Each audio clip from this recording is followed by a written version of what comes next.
Coming up on Hoosier Sports Night, the men's soccer team is the 2018 Big Ten champions. We'll give you the recap of how it went down. And a couple of Big Ten football teams will battle it out on a Friday night to keep each of their postseason chances alive. This is Hoosier Sports Night.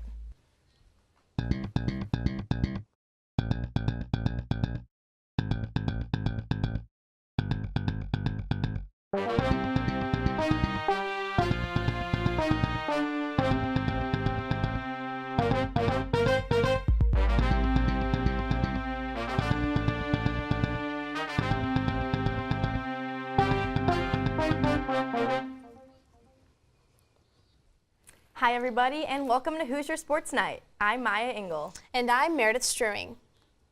Hoosier fans have reason to celebrate following Wednesday night's men's soccer match in Columbus. The Hoosiers crowned themselves as Big Ten regular season champions after securing the title against Ohio State. IU needed a single point and did more than enough by beating the Buckeyes 1-0 with thanks to a goal by Andrew Gutman in the first half. Indiana is now focused on capturing the two trophies left with the Big Ten tournament and the College Cup later on. The Hoosiers will close out the regular season on Sunday when they host number 12 Michigan State at Bill Armstrong Stadium. The rematch of last year's national quarterfinal will kick off at 4 p.m. The IU football team looks to break their 3-game losing streak on Friday night and gain their second conference win on the season against the Minnesota Golden Gophers. Our Joe Cantor has the preview. The Indiana football team makes their inaugural trip to TCF Bank Stadium Friday night, where they'll take on the Golden Gophers of Minnesota.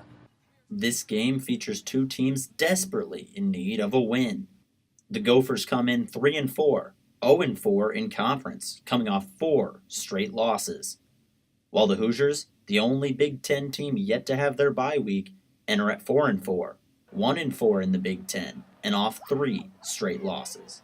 And Coach Fleck has a young team, and he's a new coach there that's got an amazing amount of energy and passion and what he's building there. And so they going to be a tremendously hard-fought physical game, and they've got a lot of playmakers on offense that are coming together and playing better every single week, and defense that flies around and is one of the top in the Big Ten in tackles for loss and has the sack leader for the Big Ten right now, and has several good players, and they do a great job of playing really, really hard and playing together. Bowl aspirations on the line. For both teams, the drive for 6 wins will likely fuel this game.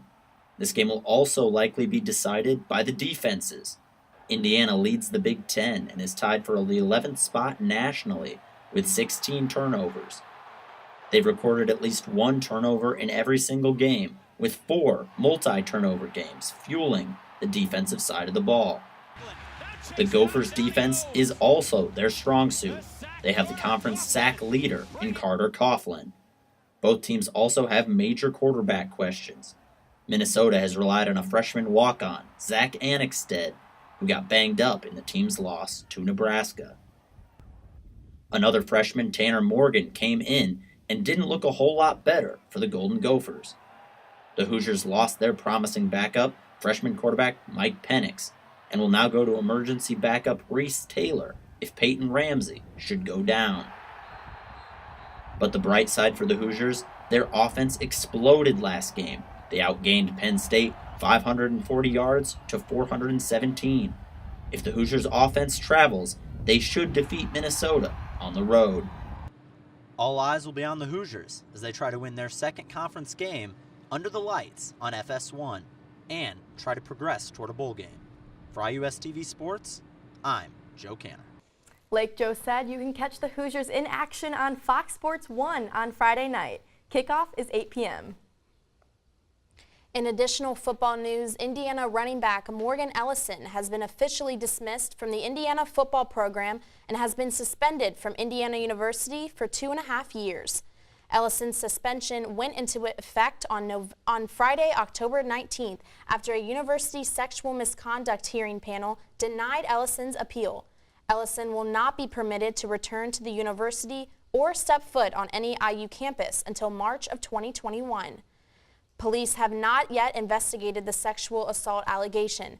Ellison has since denied using any force during the alleged assault and claims that all activities were consensual. The Indiana Hoosiers volleyball team split its 2 games over the weekend, sweeping Ohio State on Friday before being swept by head coach Steve Aird's former team, the Maryland Terrapins. The win marked the first time the IU beat Ohio State in both matchups in a single season since 2008, and the first time the IU swept Ohio State in an individual match since 1999. Deja Lofton led IU in kills against Ohio State with 9, while Elizabeth Asdell and Lexi Johnson each had 8. Lofton also had 3 blocks, which was second on the team to Hayden Hubers, who had 4. Against Maryland, IU played 2 close sets to start the match, but lost them both in latter stages. In the third set, Maryland jumped on top in a big margin early, and the Hoosiers never recovered. IU now has a record of 13-8 overall, while going 4-6 in the conference. After going 1-19 last season in the Big Ten, IU is firmly in the conversation to make the NCAA tournament. We're going to take a short break, but when we come back, we'll bring you episode 2 of the wildly popular Juan on One. And the women's soccer team ends their season on a high note with a 1-0 win against Maryland. You're watching Hoosier Sports Night.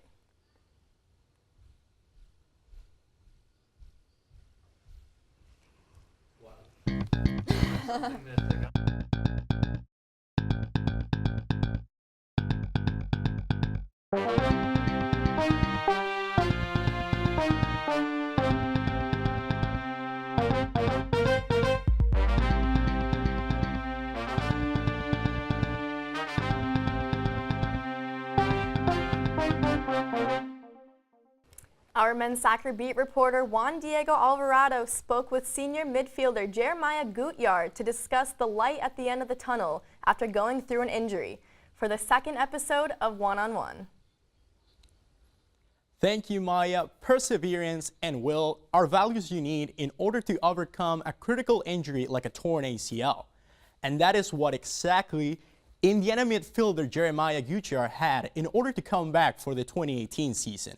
And with his great vision and passing, Gutyard has been a great asset for the Big Ten champions. Let's take a look at what Jeremiah has to say about his return and his feelings for Indiana men's soccer in the second episode of One on One.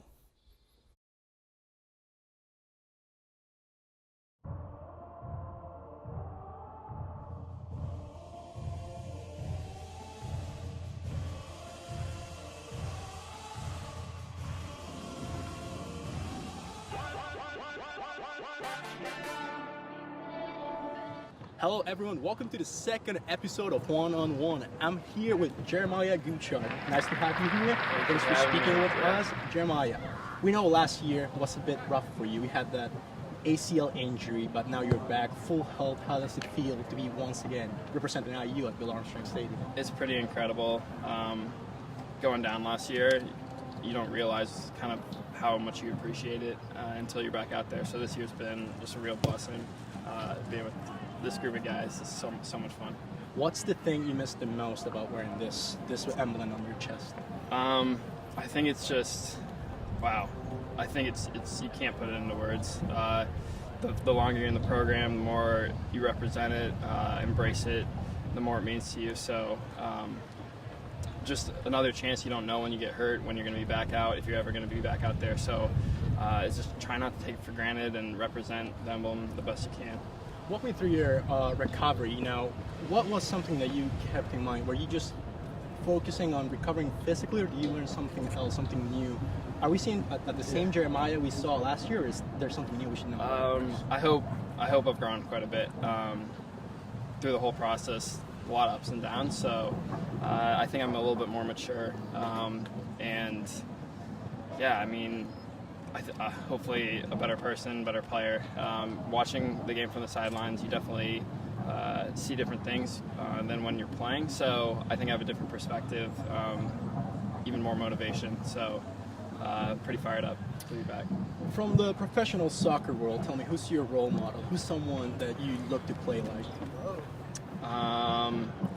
I don't know, there's so many great players. A lot of the guys I look up to right now are actually just a couple of years, either my age or a couple of years older than me. I played with a lot of them in the spring, 2 springs ago when I was with the 20s. So guys like Tyler Adams, Justin Glad, just guys in the MLS right now that I can watch weekly.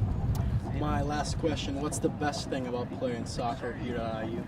I think just the guys. I mean, the whole, it's special, just the program, but it's not just the program and what we've done with titles and everything. It's just the kind of people you're around. It's unbelievable. Everybody on every teammate, every coach, athletic trainer, student trainers. I mean, the whole gang. Well, there you have it, Jeremiah Guchar on the 2nd episode of Juan on One. Thank you so much, Jeremiah. Thank you.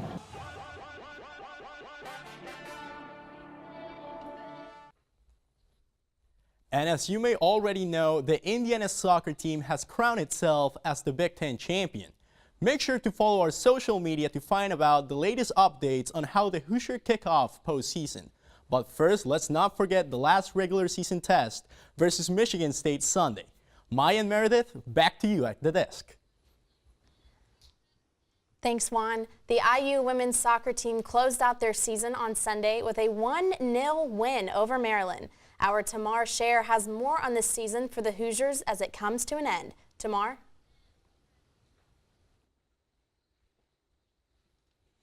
Thanks, Meredith. With an 8-2 overall record, the IU women's soccer team went 4-7 against Big Ten opponents. Overall, their record is the best they've seen since their run in 2013, with 33 total goals scored and 39 assists.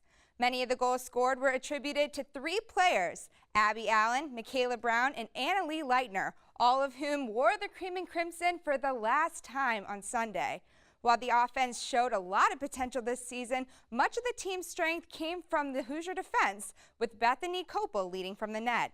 Kopel's consistency allowed her to gain 92 saves in this season alone. Kopel will continue her career with the Hoosiers as she'll only be a junior next year. Some highlights from this season include a 3-game winning streak against Pepperdine, Loyola Marymount, and Kentucky early on in the season, and a huge 3-0 shutout against Michigan State midseason. Although the Hoosiers built a strong, cohesive team, they were unable to advance out of the regular season due to their inability to hold up a strong offense in the later Big Ten games. In particular, the Hoosiers fell short in some key fast-paced games such as number 21 Penn State that cost them a spot in the Big Ten tournament. Meredith, Maya, back to you. Thanks, Tamar. Coach Amy Burberry will have some holes to fill in the lineup next year as 8 seniors are graduating. The IU men's and women's swim and dive teams are early into their seasons, yet they're already setting record times in the pool. The team traveled to Austin, Texas last weekend for a tri-meet against the Florida Gators and Texas Longhorns. Starting with the men, they dominated both squads. They came up on top, defeating number 1 ranked Texas and surging past number 8 ranked Florida. This win extends their dual meet winning streak to 27 meets since January of last year. Diver James Conner hasn't lost this season and continued his winning streak after receiving the most points for all 4 of his weekend dives. The women's team came up short, coming in 3rd after falling to number 4 ranked Texas and number 18 ranked Florida. Both the men's and women's swimmers produced nationally ranked relay times, with the men's team currently holding the nation's fastest 400 freestyle relay time, and the women's team claiming the 5th best time this year in the 200 medley relay. Individually, IU Lily King produced the country's fastest 100 breaststroke time of 2018, and Vinny Lanza's 100 butterfly is currently tied for the fastest time this season. The Hoosiers will now prepare to compete in the ACC Big Ten Swimming and Diving Challenge in West Lafayette on November 10th. IU's cross-country team concluded their regular season on Friday when they traveled to Urbana-Champaign, Illinois to compete in the Illini Open. The IU men's cross-country team were neck and neck with Bradley University, but in the end, it was the Braves that beat out the Hoosiers with the score of 38 to IU's 39. Marquette came in 3rd place, while Butler grabbed 4th. Grad student Kenneth Hagan was the first Hoosier to cross the finish line, earning himself 4th place. Just 15 seconds later, sophomore Teddy Browning secured his 10th place finish. 7 of IU's male runners ran unaffiliated, and 4 of those individuals placed in the top 10. Keelan Grant finished the race in 2nd place, while Matthew Shadler finished right behind him in 3rd.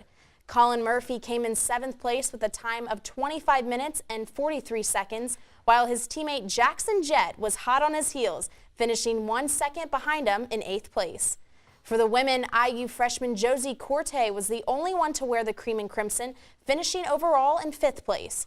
Running unaffiliated for the women's team was Jenna Barker, Abby Little, and Anna Barrett.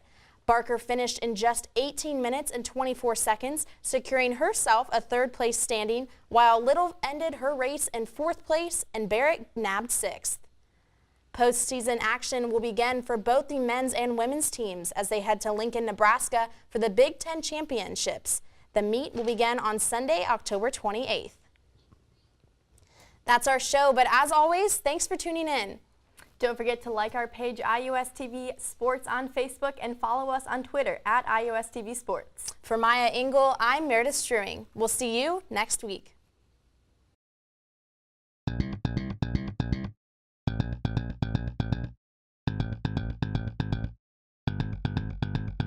Thank you.